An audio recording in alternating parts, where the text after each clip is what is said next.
Welcome to the Business Growth Masterclass, where business growth is made simple. Listen as we discuss best practices to streamline your operations, increase your profits, and ultimately create healthier, more stable, and more valuable companies. Today's guest is the president and owner of Oshman Aviation.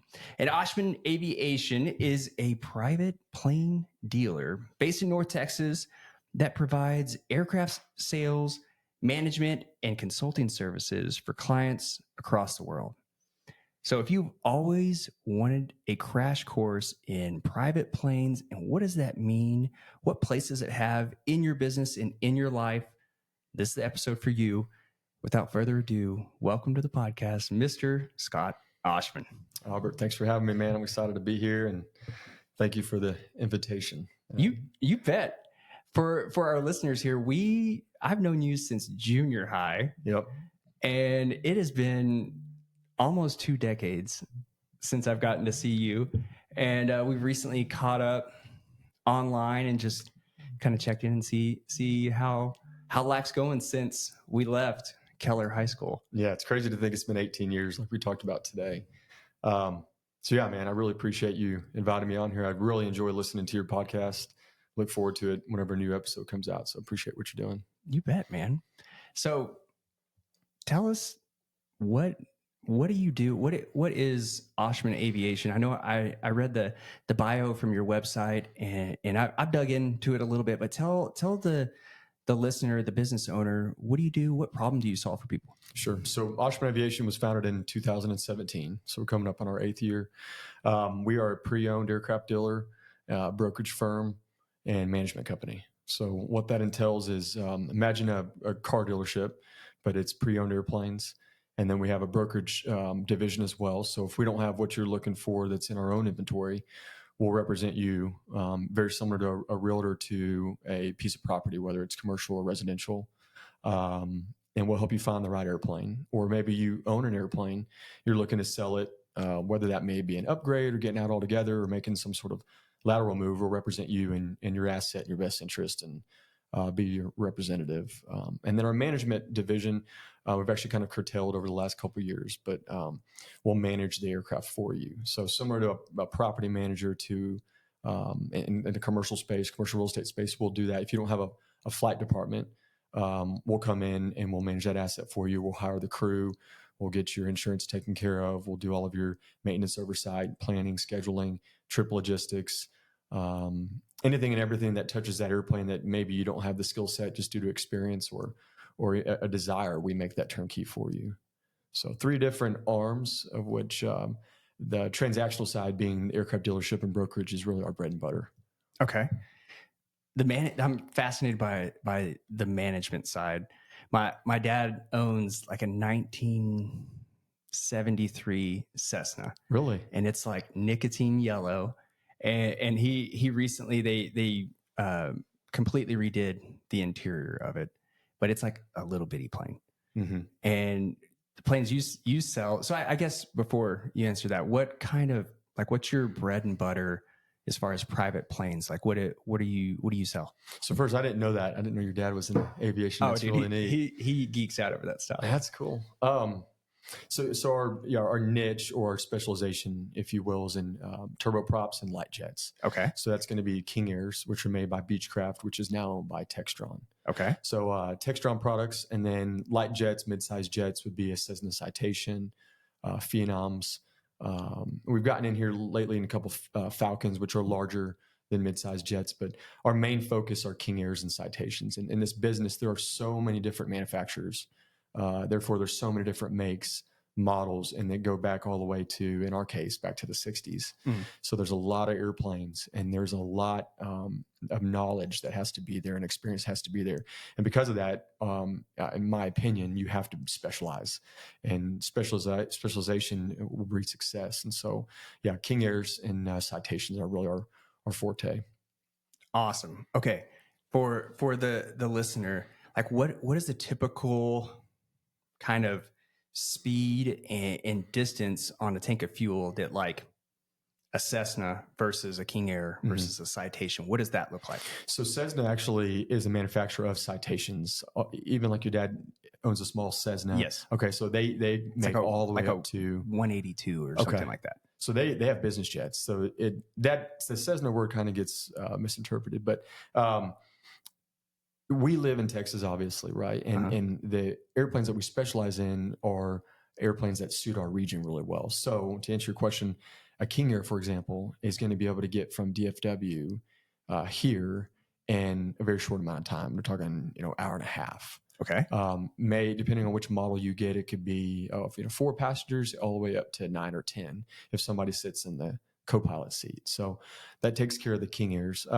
Speed wise, depending on what model you get, it could be in the mid 200s in terms of ground speed, all the way up to 300 knots.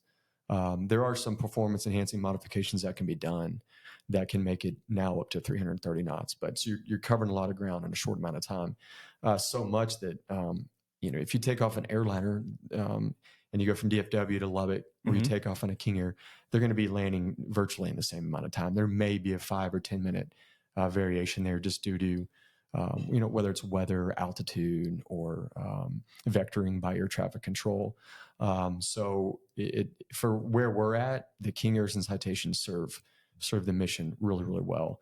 So those airplanes, for the most part, generally focus on a mission profile, as it's called, of somewhere around 3.5 hours or less. Okay. You can certainly go more, 4 or 5 hours, and a King Air can go 5 hours. But in terms of comfort and space and ready to stretch the legs, generally about 3.5 hours or less is what people shoot for. Great thing about Texas is we can touch coast to coast in either one of those types of airplanes, turboprops, light jets, mid jets. So you can go from Lubbock to somewhere in Southern California as long as the winds aren't too bad, nonstop. If the winds are bucking, 100 knots, you may have to stop in Arizona just to tanker a little bit of fuel. But routinely, we see airplanes go out of DFW to Southern California nonstop, or all the way to the East Coast, whether it's Charleston or anywhere in Florida. Of course, you can cut across the Gulf of Mexico. So, yeah, turboprops and light jets, it's our specialty. We love them. They do a great job. And then we do dabble a little bit. This is a case in point. A couple of weeks ago, we did a Falcon 2000 EX that went from, when we delivered it, we went from LA to Melbourne, Florida. That's nonstop. That airplane can go to Europe. It can go to Hawaii, from California. So, yeah, but our bread and butters are King Airs and Citations. Okay.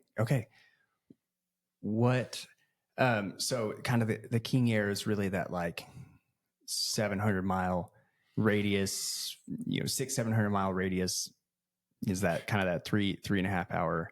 You can go pretty far with that. Okay. You can. And for the most part, it's about 1,500 nautical miles or less is really what those airplanes fit the mission best for. So the best number to use, just so you're not stopping for fuel or worrying too much about what your passenger load is for weight, is 900 to 1,000 miles. If you can draw a circle around Lubbock and think, okay, 900 to 1,000 miles around this circle is where we can go. Winds do become a factor, of course, out of the west. If you're going into the west, coming home out of the east, it's a lot faster. So yeah, for Texas, there's no better place. It's called King Air country for a reason. That's Texas. That's awesome. Okay, back to the management piece. I've seen some before and after pictures on your website, and it's awesome. Yeah. You're taking those nicotine yellow planes from whatever decade, and they look incredible. And so tell me about that process. Do you guys have a team at your hangar, or like what would someone, if I was to bring you, a King Air that has seen a lot of miles, like what does that look like? How customizable is that? So it's a good question. Management can be tailored for whatever your needs may be. As an example, say you're a commercial real estate company and you don't have a pilot, you don't have any interest in managing the airplane. It parallels, believe it or not, real estate quite a bit. So you may say, hey, we'd love to hire you. We're gonna look for this airplane, and we'll go out and we'll make sure we get the best airplane possible that's available for you to purchase. And then once that purchase is done, there's an onboarding process, and we take it into our management. And at that point, you can say, hey, we're going to fly 200 hours a year, and we want to put it down 90 days into that because we want to do a refurbishment, and whether that's paint, interior, avionics. If it's not a situation where you want to base the airplane at our airport, which most of the time it's not, which is Fort Worth Alliance Airport, most owner operators want to have their airplane close to where they're located, whether it's their home or their business. And so it's very easy to manage the asset, even though it's not right there in your hangar. So it's circumstantial to where you're based at. But yeah, we make it where it's as turnkey as it can be to make your ownership experience as enjoyable as possible, because there's so many variables that are unknown. There's so many details that are unknown that most people don't realize that go into it, right? It's not just show up, kick the tires, light the fire, and go. I mean, there's these airplanes that we deal in require a lot of maintenance, require a lot of money, require a lot of oversight, and there's a lot of risk, right? And so we do everything we can to keep risk low, mitigate cost, but yet supervise it, right? It can be very easy in our industry to unfortunately be taken advantage of just due to lack of experience and knowledge. So what we provide is really not rare. These type of airplanes require management. Very rarely will you see an airplane that's not managed because the company feels very comfortable in doing it on their own. If we do see that, it's because they've hired a full-time pilot that does have the experience and is willing to take it on, not only just to fly the trips, but that's a full-time job for that pilot to manage that airplane. So yeah, I mean, you have to have the right team. You have to have the right mentality amongst the team and amongst the owners. You create this cohesive environment where everybody understands how each other work and what the expectations are. So it's a lot of fun. But like I mentioned, we've kind of curtailed out of that. We're down to one management airplane now, and for us to continue to add airplanes, it would have to make a lot of sense. Meaning it'd have to be based in Fort Worth, Texas. But the transactional side of the industry, the business aviation side, buying and selling airplanes, it's just it's a passionate part of my heart and my goal for my business and my career. And so yeah, we just decided to pull back on management a little bit. But I will say that in most management companies would agree with this. It does fuel transactions, because at some point those owners are going to be looking to make a change. But yeah, we just really enjoy the aircraft transaction side more. Yeah, that blew my mind. Especially my dad's little plane, like itty bitty, 4 or 5 seater. He's like a do it yourself, Mr. Fix It. He always worked on the cars growing up. He can't turn a screwdriver on that thing. You have to have a certified mechanic touch every inch of that thing. And back to the risk portion that you pointed out, I don't want baling wire on that plane. That is such a different world. And so can you maybe describe, like, what is your typical customer? Like, who's your typical customer, and what problem are you solving? So the problem we're solving is time. When it comes down to it. Of course, there's safety and comfort. A lot of that came up, of course, with COVID, right? But at the end of the day, it all comes down to time. We are helping people buy time back. It goes down to 3 categories of who we do business with. First is high net worth individuals, which almost every single time are rolling it into some sort of company, even if it's some single purpose entity. So high net worth individuals, privately owned companies, and publicly owned companies. And we do business with all 3 of those and have always done it that way, and will continue to do it that way. And they're all looking to solve the issue of buying back time. So when you think about how long it takes when you wake up in the morning because you have a business trip, say you're going to DFW, a classic example from Lubbock, or down to Houston or Austin, San Antonio. If you start the clock from the time you roll out of bed to the time you drive to the airport, of course, Lubbock's a little better than DFW, but you get there, you clear TSA, your airplane may or may not be on time, right?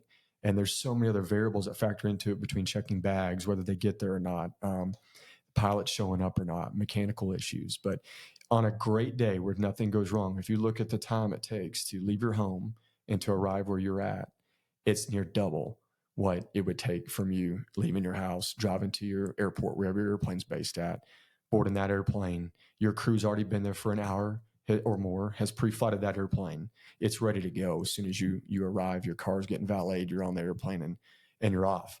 Right. And so the mission is to buy back time. And that's where we're able to step in and help people. And that's really the drive in this, is helping people achieve that goal.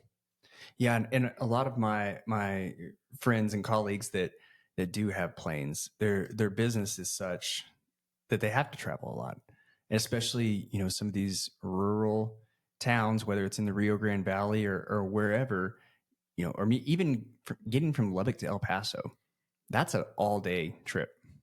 I've got to go to DFW and then wait on the 2 or 3 flights a day that go from DFW to El Paso, and then you look up and that's taking an entire day. Whereas I guess I could have drove for 6 hours, but that's if nothing went wrong, right? If nothing went wrong, correct. And so like kind of my friends that do fly privately, often it's these businesses where they need to go, whether it's in oil and gas and you need to go check on crews all over West Texas and Eastern New Mexico, or whether you're building car washes all over the Western United States and you need to go from location to location, and you still want to have a family and be present in your kids' lives like that. This is a tool to do that. It is. Yeah. It comes down to one word, which is efficiency. Yeah. And the reason Texas is king of your country is because the oil and gas industry. Yeah. Right. To your point, you have the ability to hit multiple spots that are likely going to be in rural areas, all within one day, rather than flying to a large airport and then driving who knows how long, 2, 3, 4 hours to be on site. So your efficiency is much higher by flying privately and going into airports that will get you closer to your job site. And you look at that for the oil and gas industry, you could do it for real estate. You look at college sports as an example for recruiting. We've got a sport fishing customer who he's got to make it to his boat, and he fishes all over the world, and that airplane allows him to go from tournament to tournament. There's no way he's going to pull that off. Yeah. And so, it's buying time back, and it's accomplishing the goal of efficiency is really what it is. Campaign trails, look at it in politics, like we just had an election here lately. There's no way those officials and everybody that travels with them are going to be able to make the commitments they have flying commercially, right? So yeah, it's an incredible space. Business aviation is really intriguing, and there's so many different ways and companies that are involved in the services side of it too that make the whole thing work. But yeah, efficiency, that's the word. Okay. How in the world did you get into this? So yeah, growing up, my dad was, and still to this day, thankfully I have both my parents, but I always looked up to my dad, still do today. But he went flying with a buddy when I was a teenager. And growing up, we traveled a lot. I was very blessed to be in a family that valued travel and vacation when we could, because both my parents worked and were gone a lot, right? They were taking rotation as who was home versus who was working. So when we had family time, generally we were vacationing together. And so I always had a natural just desire to be around airplanes because I love flying on commercial airplanes.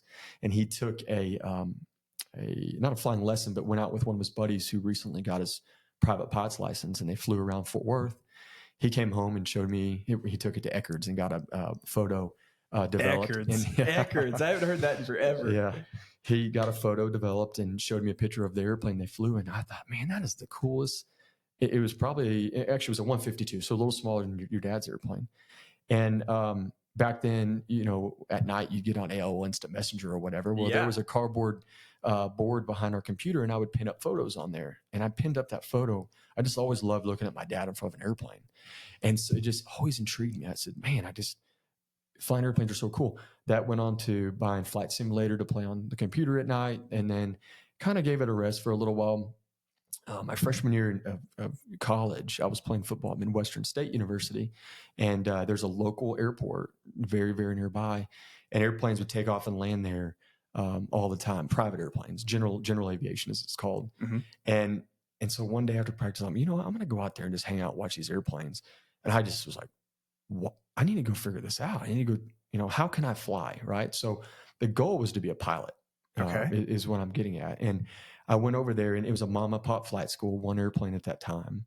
This is back in 2006. Okay, Midwestern state in Wichita Falls. In Wichita Falls. Yes. Yeah, Okay. Okay. yeah. Huge city. Yeah. No. And well, yeah. Not where we were from, right? Not compared to where we were from, but Right. and ultimately, I ended up stopped playing football and said, okay, I want to go to flight school, and I don't want to stop going to college, but I'm going to pick a school that is near a good flight training facility, and that ended up being University of North Texas. So moved closer to home, went to University of North Texas, and then just got deep into aviation. Started flight training within a year and a half, went from my private to my instrument commercial, and then became a flight instructor through the FAA and getting my certification. And so, yeah, my senior year of undergrad. Hang on. That's a lot of hours to get to that point. It was almost like doing college, maybe double major, if you will. Yeah. It was intense. So I had my undergrad work going on, and then had the flight training. But it being something I had a passion in made it that much more enjoyable, right? It wasn't just doing a monotonous class that may not have anything to do with what I'm going to do in a career. But so I enjoyed it. If I wasn't in school in University of North Texas, I was in an airplane, right? And so I became a flight instructor with the ultimate goal of being a commercial pilot, which changed, right? And but that's what got me in it, was having a dream to be a commercial pilot one day. Okay, what was your undergrad? So Bachelor of Applied Arts and Science. It's a unique degree. You get to pick 3 different topic points that you want to study in, and then that makes up your degree. Got it. So got it. Bachelor in Science. Okay, and getting how many? I mean, I can't remember how many hours. How many hours is that to become a flight instructor? So it's 250 hours you have to have logged to apply for your commercial certificate check ride. Okay. And that is each certification or each process of obtaining a license or certificate requires a written examination, an oral examination, and then a flight exam, which is called a check ride with the FAA representative. So if you looked at that was 3 different rounds before becoming a flight instructor. I ended up working for the flight school that I got all my training at, and became a flight instructor for them, and ended up working through that program up to, we started training Chinese flight school candidates that came over from China. Okay. And so we developed this program for them. They're recently graduated from college, learning English as a second language, and they checked all the boxes in terms of aptitude to come over and learn how to be commercial airline pilots. And when they're all done with their training, they go home and fly for their respective airlines. So that was a really neat experience with that they no longer have that contract, but very unique being around the Chinese students in general and their culture. But it was special. There's some very, very smart guys that were really passionate because they were chosen, right? When in China, I'm kind of getting off course here, but in China, their job is almost picked for them, right? And so they took it very seriously. And so there's a lot of respect there. It was a unique and exciting experience. I can't imagine being up in the air. Communication is key, and there being any kind of language barrier. Yeah. That is like a scene out of a movie. Yeah, English is one thing. Aviation English is another. It's its own form of terminology you have to learn, even for guys like you and I that speak English well. So yes, it could be nerve-wracking, but these were smart guys that there was no plan B, right? They're going home and they're going to be airline pilots in China. So yeah, they're smart guys. It was a lot of fun. So that is amazing. Okay. So when did you pivot from wanting to be a commercial pilot to what's next? So this will age me a little bit, but you remember Craigslist that you used to be able to find jobs on it. Okay. I haven't been on it in a while. I actually found a job through Craigslist for a charter operator out of Addison. And they offered me an opportunity to come on and be a charter sales role, which means selling charter flights. So that whether that was inbound inquiries or reaching out to local businesses to try to drum up businesses to fly their executives around, that's what I did. That quickly developed into flying a little bit for that company. And then from there, we hosted an aircraft expo at that particular company where we brought other, not necessarily competing businesses, but other aviation businesses in the area in for an aircraft expo. And I ended up meeting an aircraft dealer there out of Fort Worth who had pulled me aside and said, "Hey, man, if you ever are looking to get into aircraft sales or the transactional side of aviation, keep me in mind." And I didn't think a whole lot about it at the time. But to kind of speed it up, I got out of aviation about a year after that, went to work for an oil gas company, and we bought the King Air 350 that company had was purchased through that dealer. The company hired an aircraft manager, as I was talking about earlier, who became the chief pilot. And we were flying all over the place in that airplane. And I was doing asset valuations. Okay. Most of it was for tax work, but for county renditions. So we'd go out and do an asset valuation on, whether it was pipe or gas processing plants or saltwater disposal wells or whatever the case may be, oil rigs that was due to get taxed by a county. We go out and do asset valuations on it. And so that meant we were flying all over the country, North Dakota, South Dakota, Wyoming, Kansas, Oklahoma, all over Texas, anywhere and everywhere that oil and gas touches, we were flying either Southwest if one of the managers was not on the plane, or if there was, we were going on the King Air. And it was there that who's now a mentor was that chief pilot. He said to me, he said, "Man, you need to get out of doing this. You've got a passion for business aviation." And he would offer me to come sit up in the right seat with him on our trips. And so I did. And to make a long story short, I reached out to that dealer when I heard that one of his right-hand men had left and started his own company. And he said, "Come on." And so I went to work for that aircraft dealer for almost 4 years. So this was a kind of a turning point in my life and my career, but accepted that job, leaving a job that was very stable, could always require, or excuse me, not require, but could always rely on 4% of a annual salary increase every single year. And It's very steady and reliable and good opportunity, but always an entrepreneur at heart I've been. And so my wife was due the week I was due to start that job, and leaving a job that's nearly 100% commission based. So it was a lot of risk in it, but I bet on myself and went to work for that aircraft dealer. And bar none, it's been one of the best decisions I've ever made. Learned a lot working for that dealer, and a lot of what to do, a lot of what not to do. Right. And it was in Fort Worth, and we dealt in the same airplanes I deal with in today. Okay. So I'm very, very, and forever will be thankful and owe a lot of gratitude and respect to my mentor at that aircraft dealership. And so now he's a competitor, but so thankful for that. And so, yeah, back in, funny story. When I was there, I sold an airplane to a gentleman who's in the commercial lightning protection business in Ponder, Texas.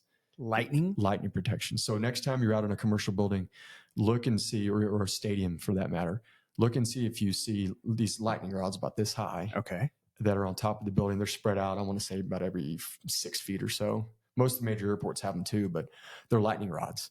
And it's a grounding system. So if the structure were to be struck by lightning, it grounds the electricity into the ground.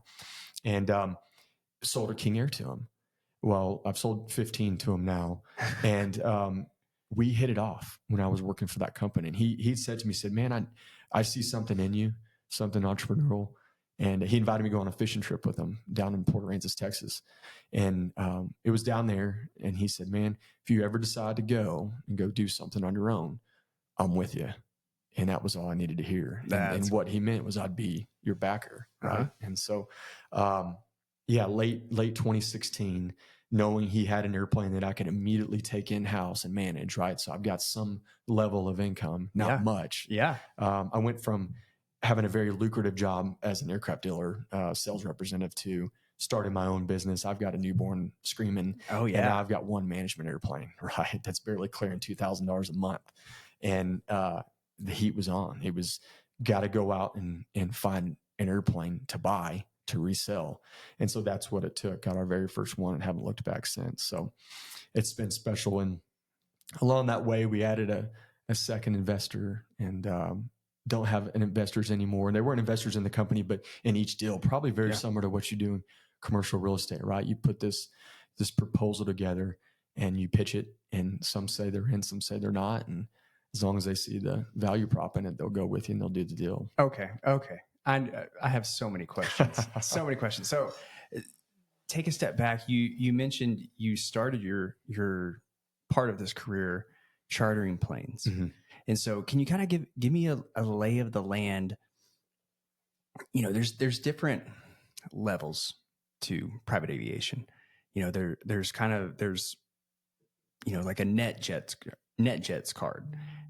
Maybe a step above that is chartering your own plane, and then a step above that is like maybe co-oping, going in on a deal with a plane. So kind of give me the quick, what are the levels of that for the listeners, just kind of understanding, you know, where do I start? Yeah, and you're exactly right. So there's the abbreviated version of it is this. There's charter, which is maybe you're not looking to own an airplane outright, but you don't want to mess with the airlines this coming Christmas. You guys want to go to Aspen and you just want to have a very seamless experience, enjoy the luxury of private aviation. You would call a charter broker or you would call a charter company, and you'd be given a quote, and that they possess the required charter certificate by the FAA, which is called a Part 135 certificate, which is a hard requirement to offer that service. And then, yeah, you look at the quote and you decide, is that for you or not? So that's charter. The general rule of thumb is if you're flying less than 100 hours a year, charter will always be the most economical. That can be increased to 150 depending on the type of travel you're doing, but 100 or less is without a doubt charter's the way to go. Now, maybe you're considering owning a piece of an airplane. That'd be considered a fractional ownership. Mm-hmm. You mentioned NetJets earlier. So NetJets, the name offers fractional ownership. So that may mean you, me, and two other buddies call NetJets, and they'll put a proposal together. We'll buy a fourth of a plane or an eighth of a plane or a 16th of an airplane, and we share all those costs. Now, we may not be flying in that exact airplane every single time by serial number, but we'll be buying into a class of models, whether it be the Phenom 300 or a Gulfstream or a Challenger, whatever the particular airplane may be. You buy into that program, and then your airplane is your 1/8%, and then that's a business tool for you. Mm-hmm. And something we didn't mention earlier is yes, we're buying time, but it's also a tool for business, right? Your travel is going to incur expenses no matter what it is, but there's also the depreciation factor that comes into play with ownership. Fractional will give you that. Charter would not allow you to depreciate, but you do have the expense of traveling privately. From there, you talk about whole ownership. So that would be buying an airplane outright. Now, that could mean you have a partner on whole ownership, but you're buying your airplane. Mm-hmm. You're not buying a model airplane that will be flown to or taken into a large fleet and then used fleet wide. It's your airplane. You're going to pick what you want the inside to look like, or it already has what you want it to look like. You can change the paint. You can base it wherever you want. It's not in this huge floating charter fleet or pool of airplanes. So those are the basic three levels of ownership. I love it. Is there an hours per year that separates fractional versus your own? Yeah. And I mean, rules of thumb, obviously, but right. And between whole ownership and fractional, it's not as defined as it would be charter versus whole ownership or charter versus fractional. It really just depends on what do you want your annual cost to be, right? Because if you're wanting to only have a piece of the pie, it's obvious your annual operating cost is going to be low, but you'll get the depreciation incentive, right, of having a piece of an airplane rather than having the whole airplane or just chartering it. So if you're flying 100 hours or more, absolutely fractional is worth considering, or whole ownership is worth considering. More often than not, I tell people 150 hours though. For our customers and their mission profiles, we see it's about 150 hours or more. And that it seems like a lot, but by the time, depending on your job, right, and your company, what you do, it's actually not that much. Most of when we were heavy in aircraft management, 5+ airplanes, and that's relative, right? There's plenty of operators that have 25+, but 300 hours was about average. So these airplanes are put to use. Yeah. And certainly there's a honeymoon phase, right, when you first get it. But when you see what this airplane can do for you and your company, or for your family, you use it more, right? You start to see the capabilities of the asset. Okay. And then I wanted to touch on this. You I don't know if you posted on LinkedIn or Facebook the other day, talking about using a mentor. Mhm. And you mentioned your mentor, and man, that pulls on my heartstrings, just to like someone speaking into you and saying like, I see it. Like, Mhm. I see something in you that you need to reach higher, or you need to go for this. Talk about that. How, obviously you worked for the guy, but how did that, or is he still your mentor? Is that something you still talk to? No, I appreciate you asking that. So that mentor was a mentor while I worked for him for nearly 4 years. When I left, my mentor, actually mentors, two of them were my first investors. Okay. So, and they came to me and said, "Hey, we want to put our money to work. Go put it to work. So bring us the deal. We'll underwrite it. I know you're going to underwrite it, but so are we, right? Let's analyze it.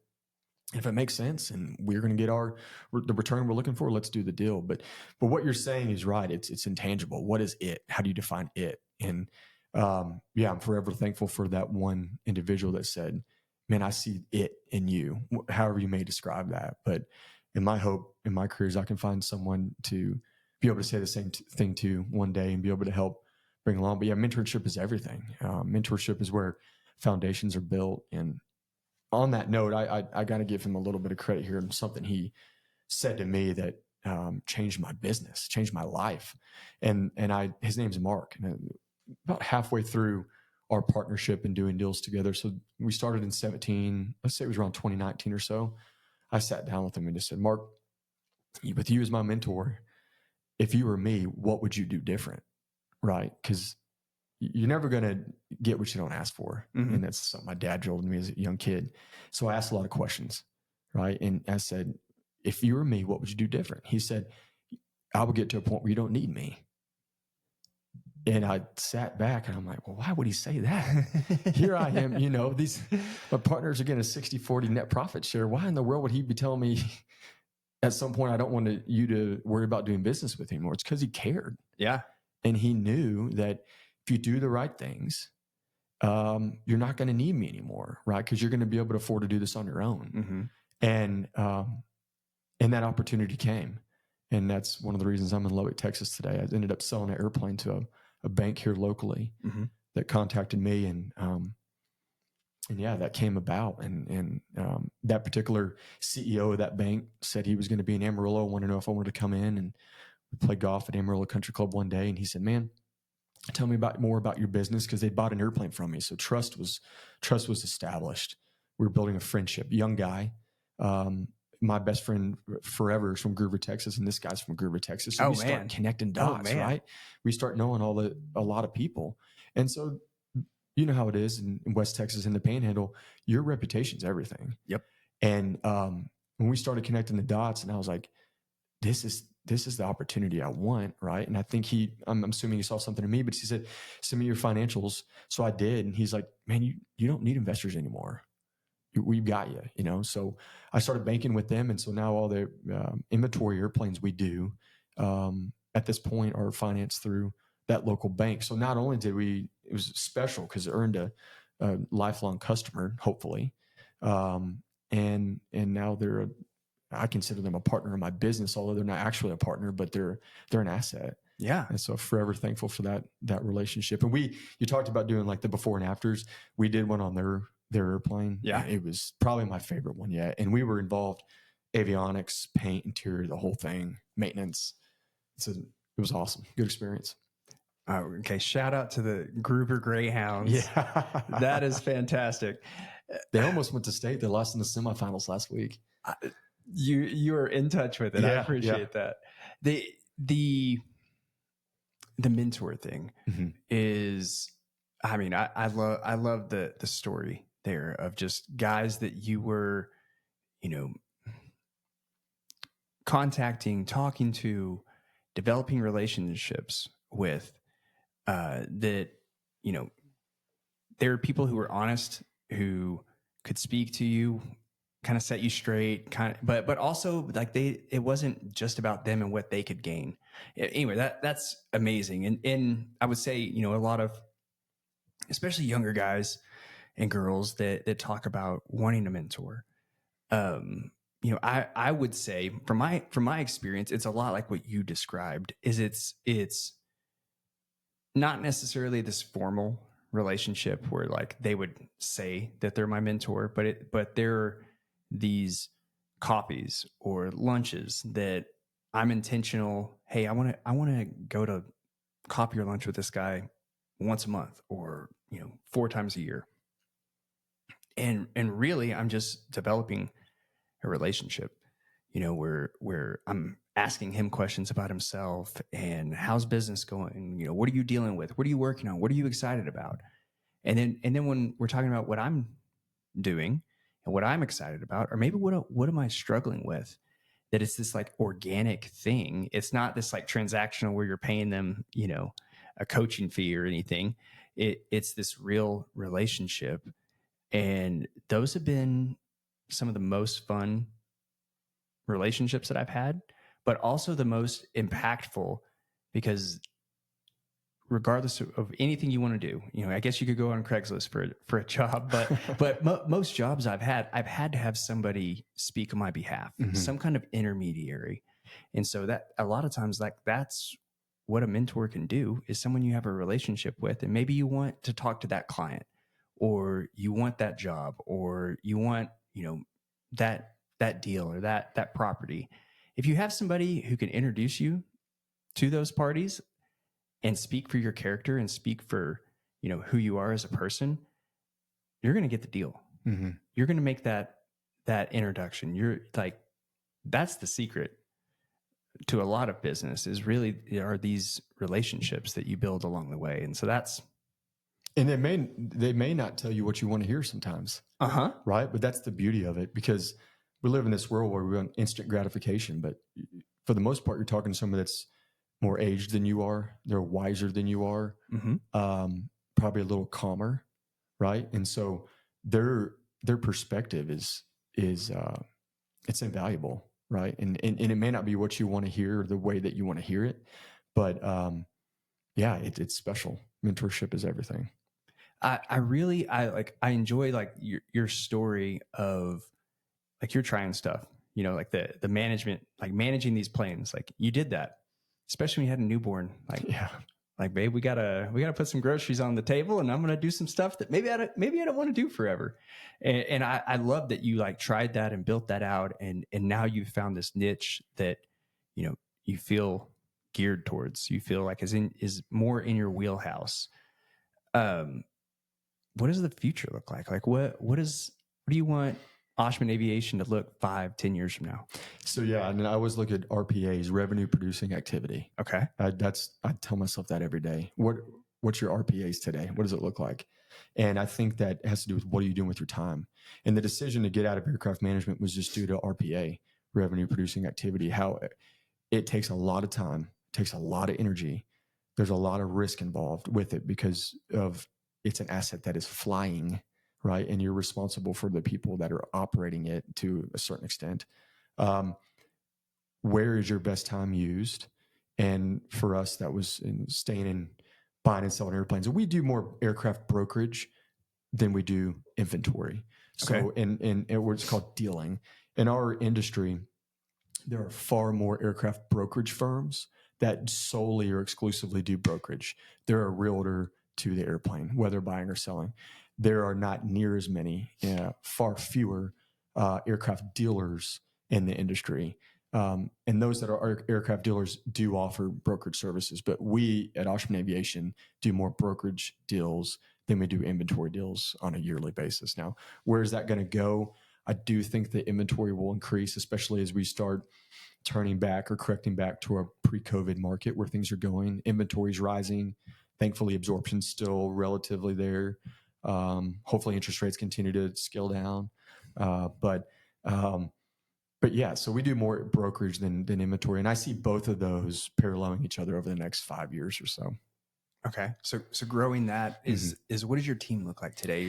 Are you looking to bring in some sales reps and grow the team? Yeah, just hired one actually this week, or excuse me, last week. Today's a Monday.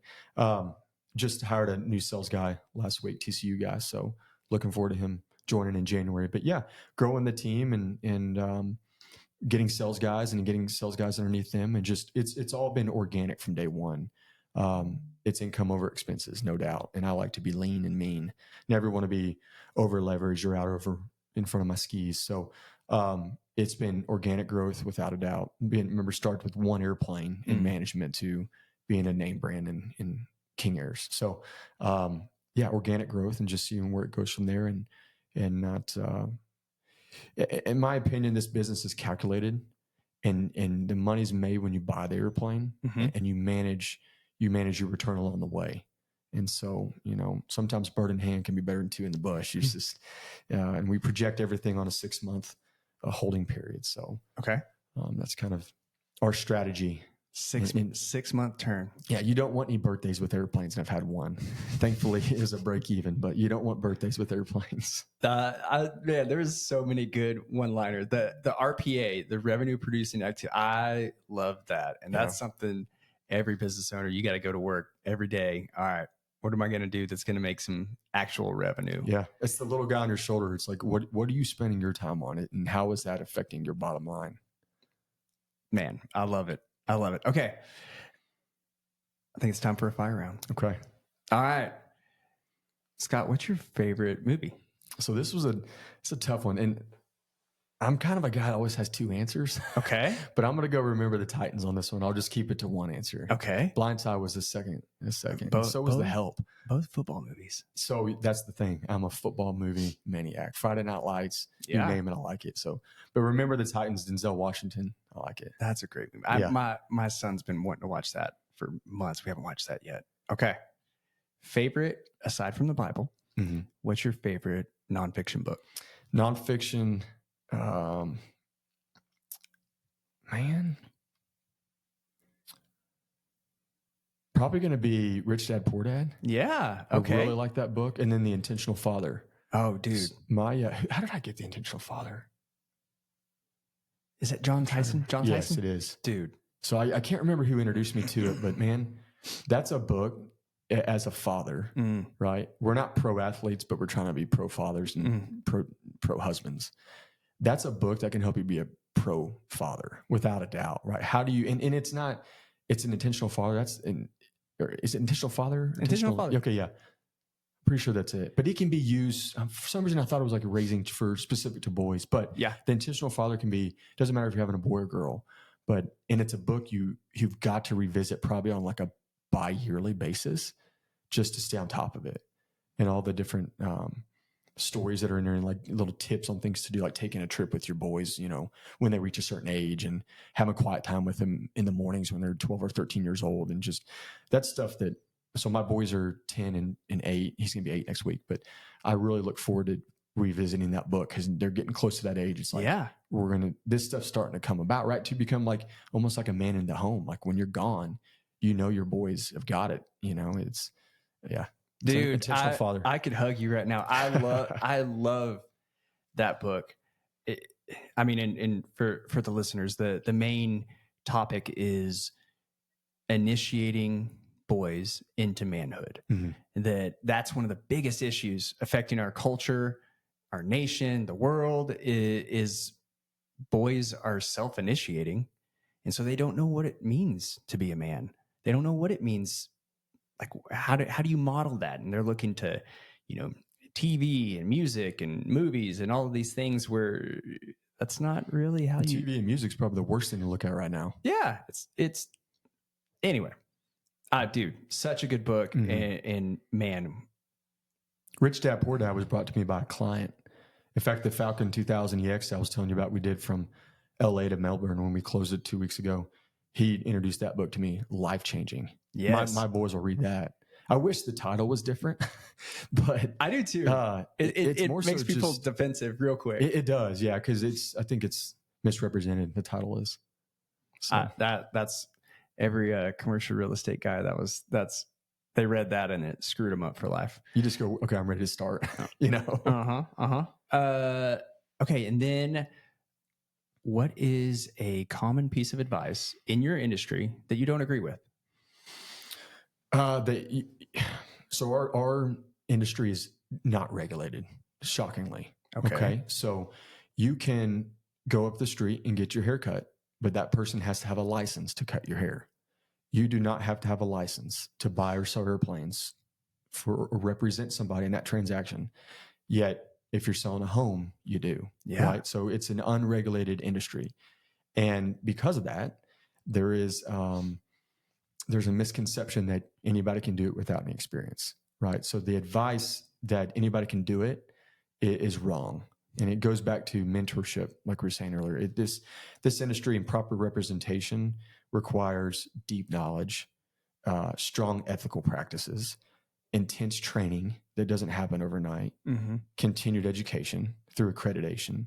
And so what we have today is an organization or association called the International Aircraft Dealers Association. It's abbreviated to IATA. We're a part of that. And it's a very, very strenuous process to get accepted into that. But it accounts for over 50% of all transactions in the world in aircraft transactions. So it's a limited amount of brokers and dealers that are a part of it.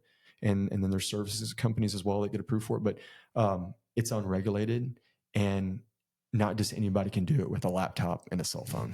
You got to have training. You have to have mentorship, and you have to have some sort of continued education. Man, that's one of those that I'm so surprised it's not regulated. Great answer.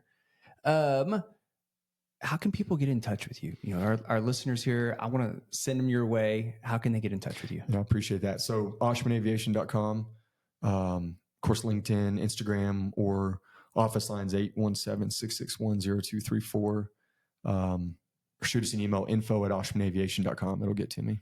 Awesome. Man, yeah. I am so glad we got to do this. This is going to be great. I can't wait for this episode to come out. Man. Thank you very much. It's good to see you. Keller High School Indians right here. There you go. Indians. It's still the mascot. Yeah. All right. I hope you enjoyed that episode.